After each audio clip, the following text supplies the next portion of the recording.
Hello, good morning, नमस्कार। एक बार फिर से आप सबका स्वागत है वाईफाई स्टडी स्टूडियोज चैनल पे, which is a part of an academy. तो सुबह के 5 बजे का जो ये सेशन है ये आपका रिकॉर्डेड मोड में रहता है, which is important for your CET GK. यानी कि जितनी चीज़ें आपके जीके के पॉइंट ऑफ व्यू से इम्पॉर्टेंट हैं ये सारी चीज़ें यहाँ पर कवर करी जा रही हैं। एक बार से इसको पूरे दिन भर में कभी भी देख ज़रूर लिया करिए, क्योंकि रिकॉर्डेड मोड में क्लास होता है। इसके अलावा आपको बता दें, आपके लिए जो मॉक क्वेश्चंस स्टार्ट हो चुके हैं अन अकेडमी पे, फ्री क्लास चल रहा है। जीएस के मॉक क्वेश्चंस की बात कर रहे हैं आपसे, हम करंट अफेयर्स की बात नहीं कर रहे हैं। तो ये जो आपके एग्जाम्स आपको नजर आ रहे हैं, तो इसका जो क्लास है वो अन अकेडमी पे स्टार्ट हो चुका है। दोपहर में 2 बजे होता है। डेज थोड़ा सा ध्यान रखिएगा। अब देखो, आज है कौन सा डे? ट्यूसडे। वैसे होना तो आज नहीं चाहिए था क्लास, क्योंकि यहाँ नहीं लिखा है, बट एक्चुअली कल के क्लास में मैंने आप लोगों के साथ में क्विज अटेंड कराया था, इसलिए आज भी क्लास ये होगा। कल क्लास नहीं हो पाया था क्योंकि कल क्विज हुआ था, एग्जाम था ना, तो मैंने उस क्विज को कंडक्ट कराया था। तो जरा ध्यान दीजिएगा, आज आपका 2 बजे क्लास रहेगा, दोपहर में 2 बजे अन अकेडमी। क्या करना है? अन अकेडमी में जाइएगा, मेरा नाम सर्च करिएगा और मुझे फॉलो कर लीजिएगा। इसके अलावा 7 बजे का जो करंट अफेयर्स है उसे मिस ना करें, क्योंकि उसमें 2019 से जितने भी इंपॉर्टेंट क्वेश्चंस बन सकते हैं वो तो करा ही रहे हैं, साथ साथ और भी जो मॉक क्वेश्चंस है, करीबन मान के चलो 25 सवाल आज से आपको मिलेंगे आपके प्रीवियस सेशन से। मतलब नई वाली न्यूज़ तो पढ़ेंगे ही पढ़ेंगे, इसके साथ में पुराना भी पढ़ते चलेंगे। ठीक है, चलिए शुरुआत करते हैं सबसे पहले क्वेश्चन से। पहला सवाल आपके स्क्रीन पर, जल्दी से सवाल पढ़ना और इसका आंसर करिएगा। क्वेश्चन में पूछा जा रहा है, नेशनल लेवल पर जब इंडियन नेशनल एसोसिएशन की फॉर्मेशन करी गई थी, उस टाइम पे अगर देखा जाए तो इसको किसके द्वारा इस्टेब्लिश किया गया था, बनाया गया था? कलकत्ता में इसका फॉर्मेशन हुआ था 1876 में। इसका आंसर क्या बनेगा? आनंद मोहन बोस जी के द्वारा इसको बनाया गया था। अब देखो यहाँ पर आनंद मोहन बोस जी की बात करी जाए तो कहाँ पर इस्टेब्लिश हुआ है? कलकत्ता के अंदर इस्टेब्लिश हुआ है। लेकिन अगर आपसे आईएनसी पूछी जाएगी तो ये 1885 में कहाँ पर इसका सबसे पहला सत्र हुआ था? तो बॉम्बे के अंदर इसको सबसे पहले ऑर्गेनाइज किया गया था। दूसरा देखिएगा, एनर्जी ऑफ विंड। अगर हम विंड की एनर्जी की बात करें तो ये काइनेटिक होती है, पोटेंशियल होती है, दोनों होती है, या फिर इलेक्ट्रिक होती है। तो इसका आंसर क्या बनेगा यहाँ पर? इसका आंसर सिंपल है, क्या हो जाएगा? Kinetic energy. काइनेटिक एनर्जी किस चीज़ की होती है? यहाँ पर अगर कोई भी एक ऐसी चीज़ है जिसमें प्रॉपर मोशन हो रहा है, और अगर मोशन हो रहा है तो उस मोशन की वजह से जो एनर्जी प्रोड्यूस हो रही है उसे हम क्या कहेंगे? काइनेटिक एनर्जी के नाम से जानते हैं। और विंड जो है, अब आपको पता है इसमें मोशन तो होता ही होता है, राइट। अगला देखिएगा, the term is not associated with the sound wave. इसमें से कौन सा ऐसा शब्द है, ऐसा वर्ड है जो साउंड वेव से जुड़ा हुआ नहीं है? ये तो होता ही है, फ्रीक्वेंसी की बात करोगे ये तो यूनिट होती है, और मैक भी आपको पता है, हाइपरसोनिक, सुपरसोनिक, ये सब होता है। तो यहाँ पर कैंडेला शब्द जो है वो नहीं जुड़ा हुआ है किसके साथ में? साउंड के साथ। पहला क्वेश्चन आपके लिए आज का ये है कि कैंडेला क्या चीज़ है, किसी की यूनिट है क्या? अगर है तो जरा कमेंट सेक्शन में बताइएगा। अगला सवाल, the instrument use for measuring the air pressure. Air pressure को नापने के लिए, इसके मापन के लिए किस चीज़ का इस्तेमाल किया जाता है? तो इसका आंसर क्या बनेगा? Barometer is the right answer. ठीक है, अगला देखो यहाँ पर, काल बैसाखी। ये जो आपकी हवाएं चलती हैं या फिर ये जो आपकी विंड चलती है, ये क्या है? एक लोकल विंड है, यानी कि स्थानीय पवने हैं। अब आपको बताना है कि ये विंड्स कहाँ पर मिलती हैं। आंसर क्या हो जाएगा? पश्चिम बंगाल।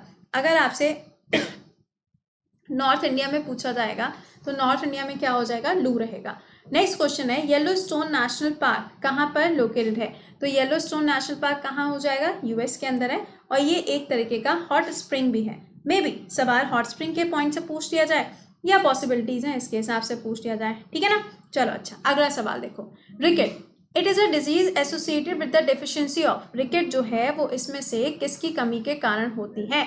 किसकी डेफिशिएंसी से होती है? इसका आंसर क्या बनेगा? विटामिन डी की वजह से होती है। मुझे ये बताना कि जो बेरी बेरी है ये बीमारी किसकी वजह से होती है? ठीक है, चलो अच्छा, अगला देखो, the highest sorry railway station in India is located in which state? Highest पूछा है, थोड़ा ध्यान दीजिएगा। वेस्ट बंगाल बनेगा, जो आपका ये वेस्ट बंगाल जो दार्जिलिंग वाला एरिया वो। अगर आपसे पूछा जाता है लॉन्गेस्ट प्लेटफॉर्म, तो आंसर क्या करके आओगे? हुबली। कहाँ पर? कर्नाटका के अंदर। अगला है, dash was the first and the only Muslim women to ever sit on the throne of Delhi सल्तनत। यानी कि दिल्ली सल्तनत के अंदर अगर देखा जाए तो सिर्फ एक लौती मुस्लिम विमेन कौन सी थी जिन्होंने रूल किया था? इजी क्वेश्चन है, यहाँ पे रजिया सुल्तान आंसर बनेगा, या फिर रजिया बेगम इसका आंसर बनेगा। अगला, खजुराहो मंदिर कहाँ पर है? ये टेम्पल कहाँ पर है? बहुत बार आपको बताया है, चाहे हम सांची स्तूपा की बात करें या फिर हम खजुराहो टेम्पल की बात करें, कहाँ मिलेगा? एमपी के अंदर आपको इसकी लोकेशन मिलती है। ठीक है, नेक्स्ट देखिए, who founded the Indian static institute? अब देखो, इनके नाम पे एक दिन भी मनाया जाता है, वो आप कमेंट सेक्शन में बताओगे। दूसरा, इनके नाम पे एक अवार्ड भी दिया जाता है। और तीसरा, इस बार वो अवार्ड किसको दिया गया? कमेंट सेक्शन में लिख के सब लोग आंसर करके बताएंगे। अब देखो यहाँ पर कि ये जो अवार्ड है या फिर ये जो इंस्टीट्यूट है, ये किसके द्वारा बनाया गया था? पीसी महलान वॉइस के द्वारा इसको बनाया गया था। और इनके बारे में हम लोगों ने कई बार एडिटोरियल में भी डिस्कशन किया है। अगला, a sustained rise in the general price level, यानी कि अगर मान लो यहाँ पर कि कोई भी एक ऐसी चीज़ है जिसके प्राइस में इंक्रीमेंट होता है, तो हमारी इकोनॉमी के अंदर वो किस नाम से जाना जाता है? सिंपल है, इन्फ्लेशन। यानी कि हमारी जो इनकम है, हमारी इनकम उतनी है, लेकिन यहाँ पे क्या होता जा रहा है, हर एक चीज़ की जो वैल्यू है वो क्या होती जा रही है?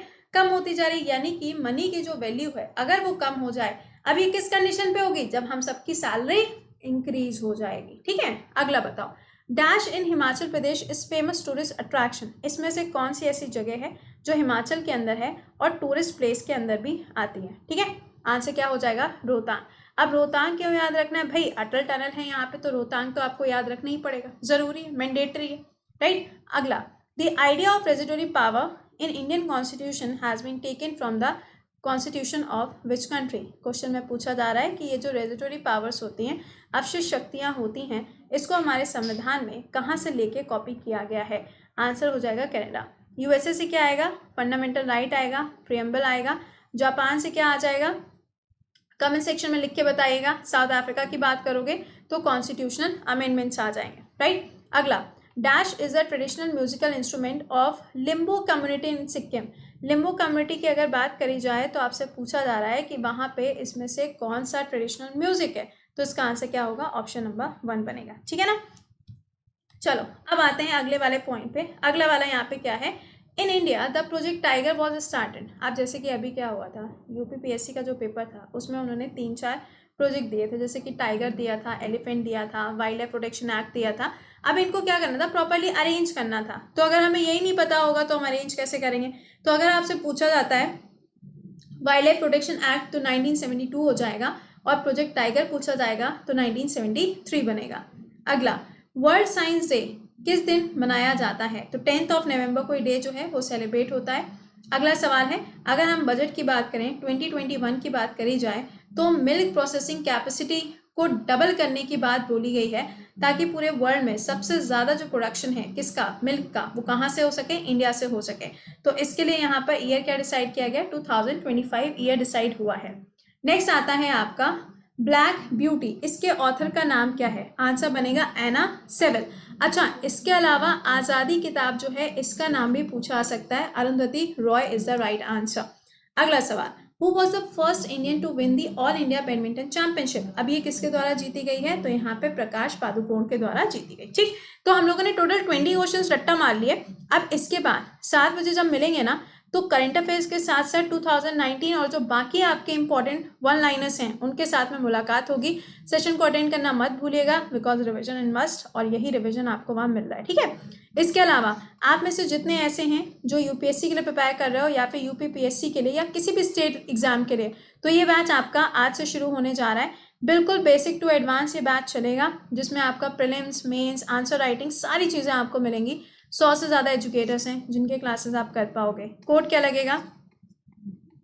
प्रतिदिन कोड लगेगा, तो एक बार से इसको चेक जरूर करिएगा अगर आप उसके लिए प्रिपेयर कर रहे हैं। इसके अलावा एसएससी हो, रेलवे हो, या आपका एनडीए हो या सीडीएस हो, कोई भी एग्जाम है, दिल्ली पुलिस है, यूपीएसआई है, अगर आप में से कोई ऐसा है जो इन एग्जाम्स के लिए प्रिपेयर कर रहा है, तो आप इस बैच को ज्वाइन कर सकते हो। कोड वही प्रति10 रहेगा।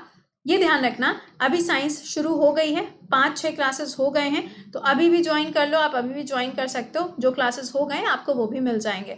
जब आप ये बैच ज्वाइन करेंगे तो मैथ्स, इंग्लिश और रीजनिंग के क्लासेस भी आप कर पाओगे। ठीक, चलो अच्छा, अब मिलते हैं आपसे कितने बजे के क्लास में? 7 बजे। ध्यान रखिएगा 7 बजे इसलिए मिस मत करना कि पेपर लगा है। No, you have to attend. Reason क्या है? हर एक पॉइंट पे आपको पुरानी इन्फॉर्मेशन मिलती है और एग्जाम में वही पुरानी इन्फॉर्मेशन से क्या आएगा? चीजें आएंगी। ठीक है, चलिए bye bye and take care.